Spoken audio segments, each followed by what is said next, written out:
We talked a lot about branding and marketing, but there's also some business fundamentals that we should cover too. So even if you get a job day one of freelancing, sometimes companies can take 60 days, 90 days, 120 days to pay. So you want to have some money in the bank, if at all possible, just to cover that gap. So I always suggest people have about 3 months of rent and bills tucked away if they can. And really give yourself a little bit of a cushion, because there are going to be those times where work isn't coming in and you're waiting for checks, and you want to make sure you're not going hungry. I was waiting on a job 3 months, hadn't gotten paid.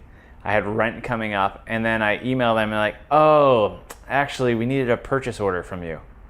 And I'm like, how come nobody has brought this up for 3 months? And sometimes that stuff just happens, but it's really important to just stay on top of people. Stay on top of the person who hired you, whether it's the recruiter or the creative director, and then also, find out who your point person is in the billing department. And it's kind of okay to be up their ass, because you want to get paid and you need to make sure you get paid. And sometimes when you're being a pain in the ass about this stuff, they're going to want to make sure you get paid too, just so you leave them alone. So, be a squeaky wheel and do whatever you can.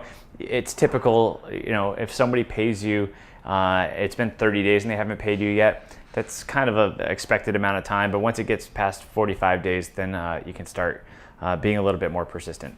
It's good to set goals of how much you think you need to make over the course of a year to live, and then set another goal of how much you'd like to make.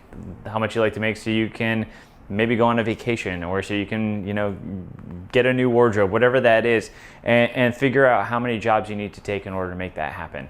There's a lot of tools out there, all focused around the freelance lifestyle, to help you keep track of your hours, invoicing, payments, all that stuff. So you can do some really simple research and find some of those tools. You might find that you make a budget, and it's going to have to change depending on how much you are or not working. So there might be times where it gets a little leaner and you have to adjust your budget accordingly, or you're just rolling in a bunch of gigs, and you can be able to adapt and maybe take that as a time to start sacking away money for when maybe those jobs aren't coming in. Plan for the rainy days, because those are going to come. And I think one of the hardest times when you are freelancing is those times in between gigs, and you're like, man, I really need to work, and it's not coming in. So do whatever you can to set yourself up for those moments.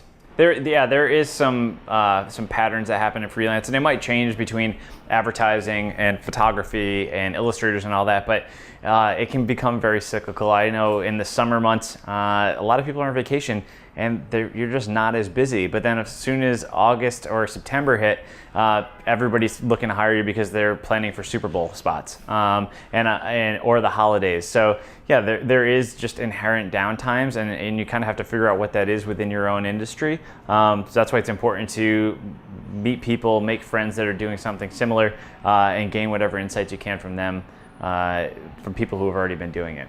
I think as a freelancer, it's really important to hire people that are better at doing things that maybe you're not the best at, like an accountant. I'm not going to pretend I am good at math or tax law, so I hired an accountant to help me set up my own personal S corp. Some accountants will recommend an LLC, some will recommend a corp. It all depends on your situation, how much you're working, how many jobs are coming in, and also what you plan on doing with yourself as a business entity. So it's important to talk to an accountant and also talk to a lawyer to help give you advice on that stuff. It does get a little bit more complicated as a freelancer, because a lot of times you're going to be invoicing people and they're not going to be taking taxes out. So you're going to have to set aside a savings account specifically for taxes you're going to end up having to pay. Sometimes your accountant will suggest you pay them quarterly, so you won't have to pay as much at the end of the year. But it's really important to work with someone who can let you know that stuff. And also, as a creative, there's a lot of stuff you can write off as a freelancer.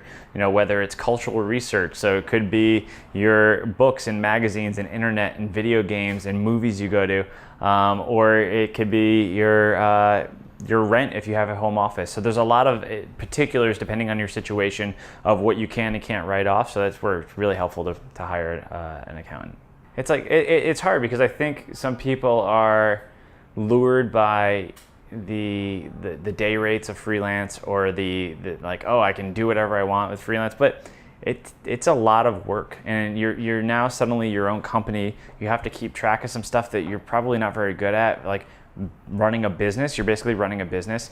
Accounting, I'm not good at that. The legal aspects of it, I'm not good at that. And so I don't think you realize how much work goes in, or I don't think people realize how much work goes into being an independent and being an independent creative. So, it's a lot more to think about than just like, I think people see all of the perks of it, but there's also a lot of hard work that comes with it too.